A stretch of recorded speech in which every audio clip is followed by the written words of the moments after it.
Dwayne "The Rock" Johnson has had a major box office film every single year for the past 2 decades. Nearly all of them were an overwhelming financial success, with the exception of a few. Over the years, The Rock has stamped himself as one of the most successful and beloved entertainers of all time, worth a whopping $320 million. He has Hollywood in a chokehold. And although many people think The Rock is simply just this perfect, family-friendly brand that sold out, left the WWE, and was embraced with open arms into the film world, that couldn't be further from the truth. Every single time he entered a new industry, he was rejected and had to prove himself. And with his back against the wall, he formulated a plan. That plan would be the catalyst to him absolutely dominating Hollywood for the past 10 years. Stay hydrated. Many of you got your first introduction to The Rock through the WWE. Even though he never saw himself pursuing this career, Dwayne Johnson was quite literally born to be a wrestler. His father, Wade Douglas Bowles, was a former professional wrestler who wrestled under the ring name Rocky Johnson. Through the late 60s to mid-70s, he was a major star in California. Rocky wrestled with the WWF in the 1980s, where he and his partner Tony Atlas were the first black tag team champions in WWE history. But it wasn't just his father who has wrestling roots. The Rock's mother, Atta, was adopted into the most iconic Samoan wrestling family of all time, the Anoa'i family. Her father is wrestler High Chief Peter Maivia, and his wife Leah is one of wrestling's first female promoters, which makes The Rock related, through marriage of course, to the Wild Samoans, Yokozuna, Rikishi, Umaga, and Roman Reigns. It seemed like his destiny was written for him the moment he was born. However, The Rock did not want to be a wrestler. Growing up, Johnson moved around a lot. He briefly spent his childhood in Auckland, New Zealand, then he moved to Charlotte, North Carolina briefly, then to Hamden, Connecticut, where he attended elementary and middle school. When he was 12, they moved to Hawaii, where his mom's family lived. That's when it got rough, he says. His dad worked less, which sent them into poverty and led to fights with the family. He saw from a very young age how financially unstable a wrestling career would be. Frustrated with being poor, he started stealing, then getting arrested. He began getting into fights with kids at school and turning into an angry kid. As a 13-year-old child, he was lost and lacking guidance, so the family relocated again to Nashville, Tennessee before settling in Pennsylvania. Dwayne attended Freedom High School in Bethlehem Township in the Lehigh Valley. Freedom was his 4th high school in 3 years in 3 different states. Johnson found himself outside the principal's office at each school,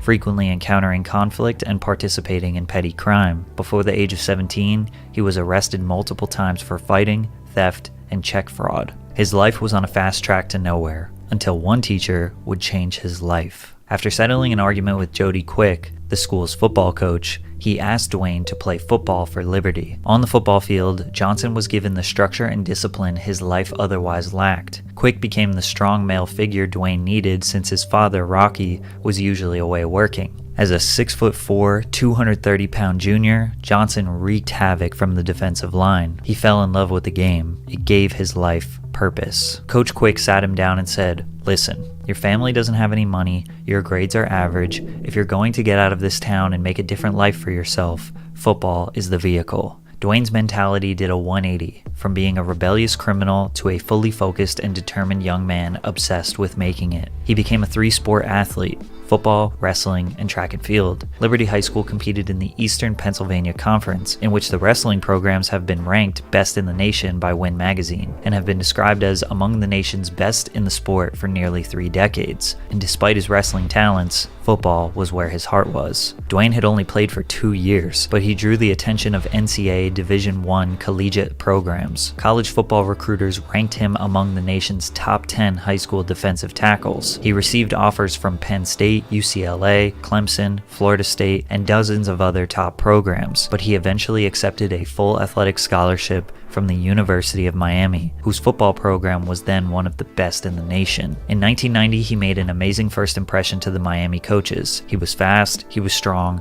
and he worked harder than anyone. But before he got to play his first game, he suffered a shoulder injury, which made the coaches shift their focus from Dwayne to Warren Sapp. who would go on to be an NFL Hall of Famer. Over the years, he had 4 knee surgeries and lived in the shadow of Sapp. He ended his Miami career with 78 tackles and 4 sacks. No NFL coaches wanted to take a chance on him. However, the Calgary Stampeders in the Canadian Football League gave him a shot. He was making $250 Canadian per week, which is basically equal to minimum wage, but it didn't last long. Just 2 months after being signed to the practice roster, he was cut. He returned home to Tampa in 1995 with $7 in his pocket and no future. Dwayne really thought the NFL was going to be his career, and he fell into a deep depression when he realized his dreams were not going to come to fruition. The only backup plan was wrestling. However, the instability of finances and constant traveling destroyed their family and his childhood. His father did not want Dwayne to go down that path, but Dwayne had run out of options, and eventually his father gave in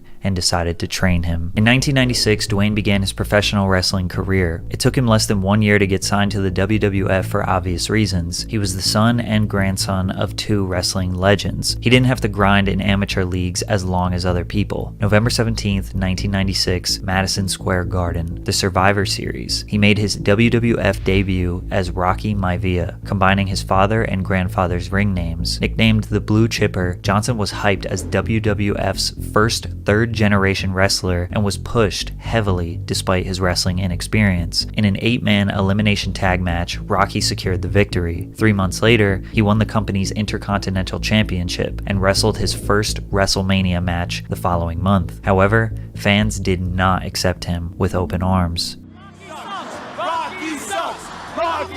WWF fans became increasingly hostile towards Maivia, with chants of "Die Rocky Die" being heard during his matches. As many of you know, wrestling is scripted, and the outcomes are predetermined. It's like a live-action reality show. But one thing that is not fake about wrestling is the fan engagement. Wrestlers get their fan base from their image or personality displayed on the microphone. If the fans do not like you, and the show's writers can't find a way for you to get on their good side, you will lose your job. Rocky Maivia was a clean-cut, happy-go-lucky good guy who wasn't resonating with the audience. After losing his Intercontinental Championship and suffering a legitimate knee injury, Johnson disappeared from television for months. But he wasn't going to let the WWF writers ruin his chances of him being a star. It was time for a rebrand. In August 1997, he returned, but with a noticeably more aggressive demeanor, lashing out at the audience whenever they booed him. He deaded the Rocky Maivia name and referred to himself in the third person as The Rock. He had officially turned heel, which is a wrestling term for a wrestler portraying a villain or acting as an antagonist. Now portraying a self-absorbed narcissist, The Rock regularly insulted the audience, fellow wrestlers, and interviewers whenever he could. The character worked because it came naturally to him, and it didn't take long for the audience to start warming up to his newfound persona. He didn't know it then, but he was already preparing himself for Hollywood. From 1997 to 2002, The Rock became a phenomenon, dubbed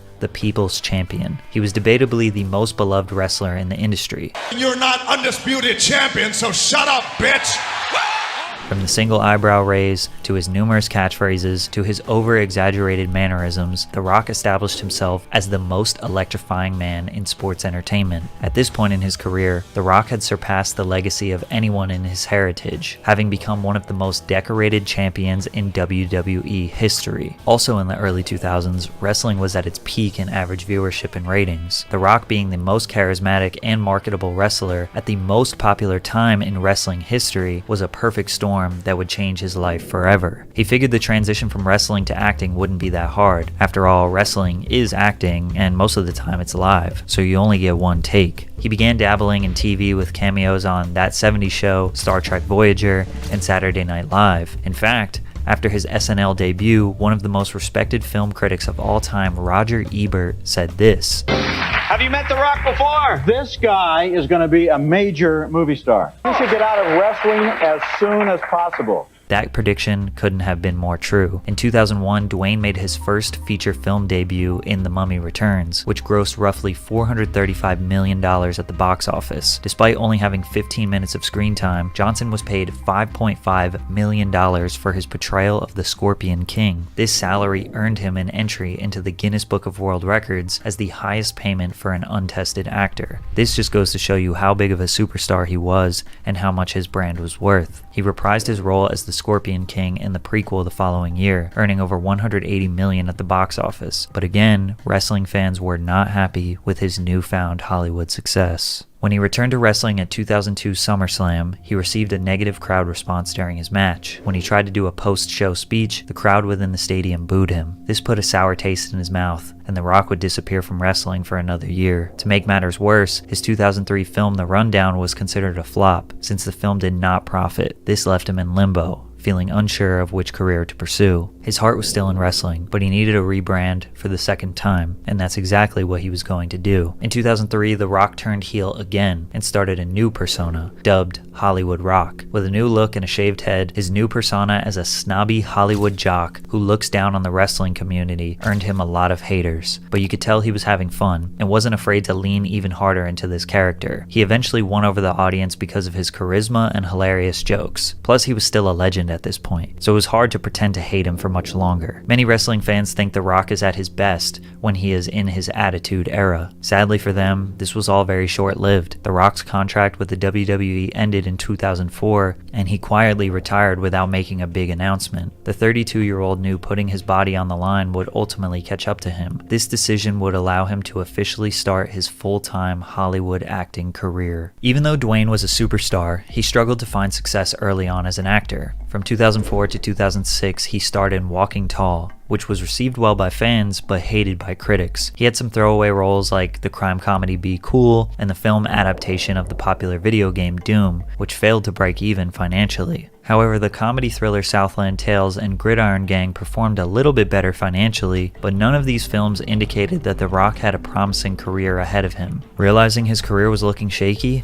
he decided to change his persona for the third time. Now he would take on the role as the Gentle Giant. He slimmed down his appearance, which, let's be honest, even a slim version of The Rock is still a 200+ pound beast. But he started seeing box office success when he appeared in more kid-friendly films like Walt Disney's The Game Plan and Race to Witch Mountain, along with Get Smart and The Tooth Fairy, all of which made over $100 million at the box office. The only problem with these movies is that he wasn't really acting. The Rock is actually the Tooth Fairy. But seriously, The Rock is known in real life as being a really nice guy, very friendly, and supportive. So in these movies, he's just being casted as himself. Plus, he really wanted to be in action movies, since, he's The Rock. After 3 family films in a row, he was faced with yet another problem of boxing himself into a genre that would be hard for him to escape from. So he called a meeting with his agents and developed a vision to take Hollywood hostage. He wanted to be Will Smith, but different and bigger. I don't know what that means, he said, but I can see it, and I have these. He held up his hands, and I need everybody to see it with me. His agents had no idea what he was talking about, so The Rock fired them and got a new team.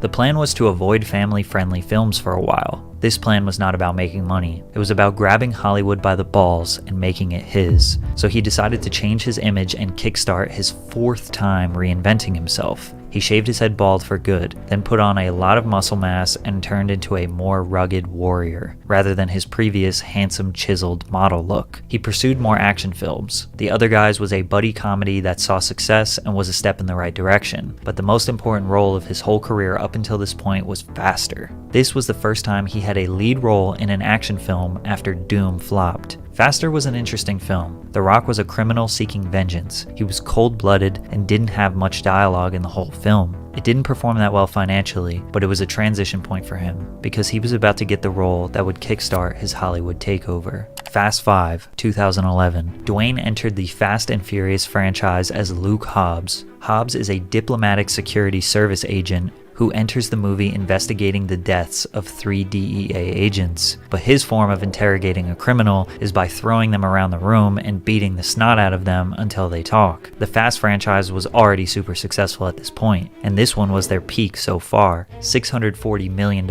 in the global box office. Plus, this film is widely regarded by fans as the best out of the dozen. And as many of you know, landing a permanent role in an action film franchise as big as this is basically like hitting the Hollywood lottery. You become known and loved all around the world and could easily have a stable career. This was exactly what The Rock needed to kick his career into overdrive. From 2012 to 2016, Dwayne had to prove to the world that he was here to stay, and he did just that. He had a brief return to wrestling to host WrestleMania 30 and have an iconic title match against John Cena. It was his first bout in over 7 years. He got an offer to perform in front of 85,000 people live, and he couldn't refuse. But he never had any intentions on staying long term. In that same year, 2013, he did 5 movies. Snitch, which some consider to be his most underrated acting performance, G.I. Joe Retaliation, Empire State, Pain and Gain, Fast and Furious 6. By the end of 2013, Forbes named Johnson the top grossing actor, with his films collectively bringing in $1.3 billion worldwide.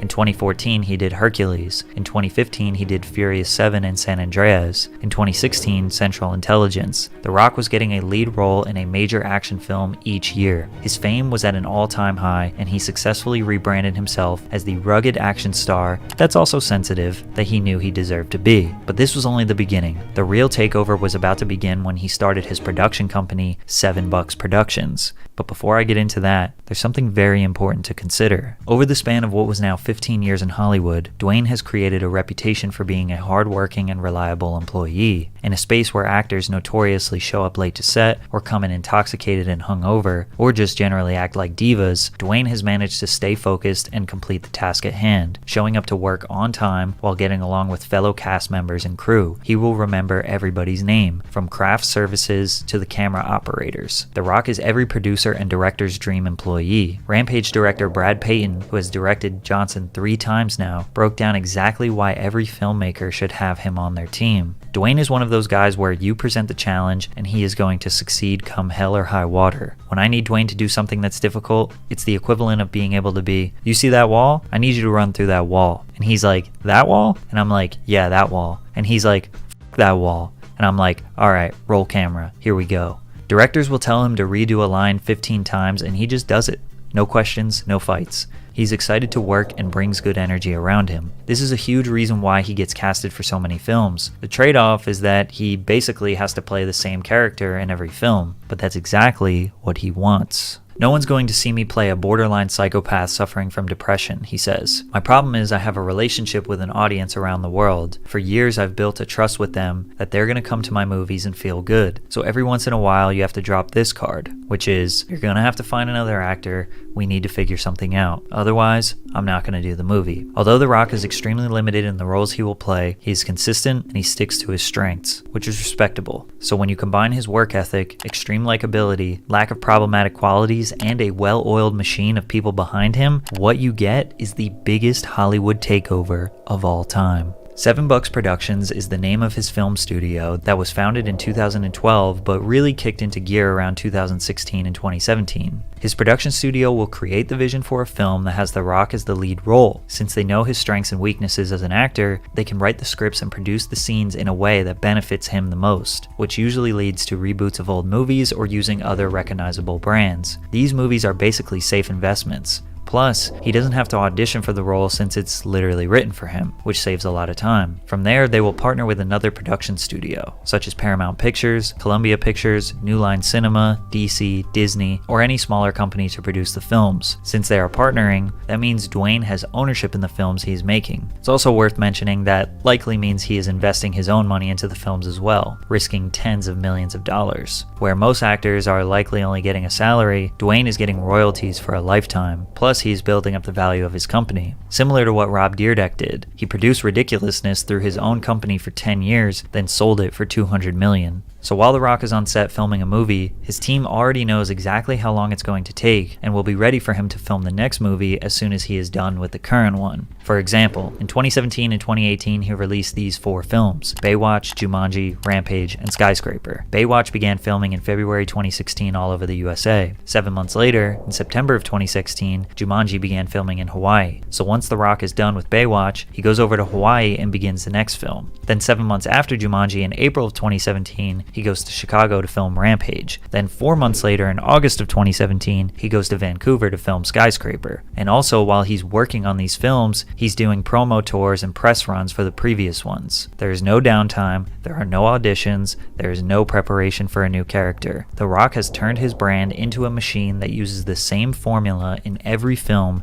and pumps out 2 to 3 movies per year that are generating hundreds of millions of dollars. Meanwhile, during all of this, his team is writing and pitching movies 2 to 5 years in the future, so The Rock never has to have a moment where he is not filming. From 2017 to 2022, they released 14 movies, nearly 3 blockbuster movies per year, and they have dozens more planned for the future. but the most important and life-changing role was his portrayal of DC Comics anti-hero Black Adam. However, things kind of ended in a disaster, and many are starting to question if The Rock's ego is starting to self-sabotage. All the way back in 2006, Johnson was initially approached to portray the character Shazam, but he expressed interest in the film's antagonist, Black Adam. By 2014, development for the series finally began when Warner Bros. And DC began planning a slate of superhero films for its shared universe, the DC Extended Universe. That same year, Johnson confirmed his attachment to the film and decided he ultimately wanted to play Black Adam. To reiterate, getting a lead role as a superhero or a villain is probably the most coveted position in an actor's career. DC and Marvel actors will receive praise for the next century for their roles. If you hit big in one of these movies, you are legitimately set for life, so it's obvious why Dwayne wanted it so bad. However, come 2017, Johnson began having issues with the movie's direction. When the first draft of the movie came to us, it was a combination of Black Adam and Shazam, two origin stories in one movie.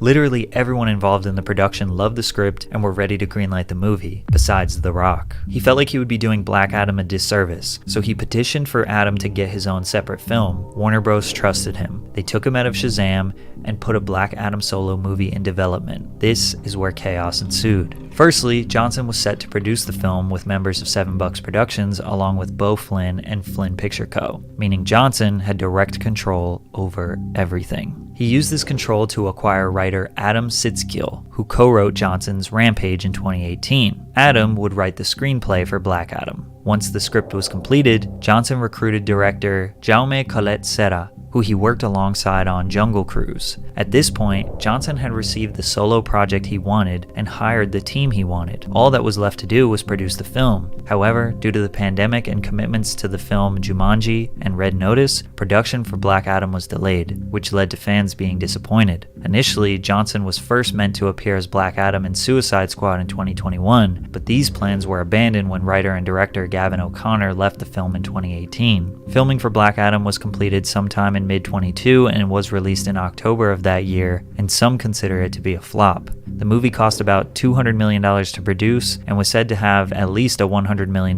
marketing cost. Sources at Warner Bros. Say the movie will break even at $400 million. With the box office numbers totaling $393 million, it looks like the movie didn't profit. Plus, most of the reception from fans and critics was that it was just okay, average, what they expected, which is on par for what The Rock is known to deliver. But many question if The Rock had not taken full creative control over this movie, if it would have maybe portrayed Black Adam as more of a dark, sinister anti-hero. Maybe The Rock wasn't best for this role and fell short on his promises. Maybe his ego is finally catching up to him. It also doesn't help that he had a public feud with Vin Diesel that made him exit the Fast franchise. During the filming of The Fate and the Furious, the 8th installment of the Fast and Furious franchise, Johnson hinted at trouble behind the scenes. In a now deleted Instagram post, he called out some of his male co-stars, sparking a feud between him and both Tyrese Gibson and Vin Diesel. When the film came out, viewers noticed their scenes were shot in such a way that indicated they may not have been on set at the same time, which was true. They were never on set together. Dwayne says their beef came down to a disagreement about professionalism. Vin and I had a few discussions, including an important face-to-face in my trailer, he says, and what I came to realize is that we have a fundamental difference in philosophies on how we approach movie making and collaborating. That information didn't really help fans understand what was happening. Diesel later tried to make amends and reintroduce Johnson to the Fast and Furious franchise. However, Dwayne, although he regrets making that initial Instagram post, adamantly declined the offer and cemented that his time with the franchise was over. This has led many to believe that The Rock is starting to walk away from any project where he doesn't call all of the shots. At the same time, maybe he does deserve to call the shots. In just 5 years, 7 Bucks Productions has generated $3.3 billion in worldwide box office revenue. Dwayne Johnson is determined to outwork anyone who wants to compete with him. None of this success was handed to him. He was not lucky. He came from nothing and had been rejected and failed in every single industry he started in. And instead of wallowing in his sadness, he did the opposite. He reshaped and remodeled his image multiple times, developed an incredible work ethic, brings positive energy to everyone around him, and stays out of controversy. Sure, he doesn't test himself creatively, but he sticks to what he's good at and what his fans expect from him. Now at 50 years old, he has created a $300 million machine that will continue to work in his favor for years to come, and he built it all with his own 2 hands.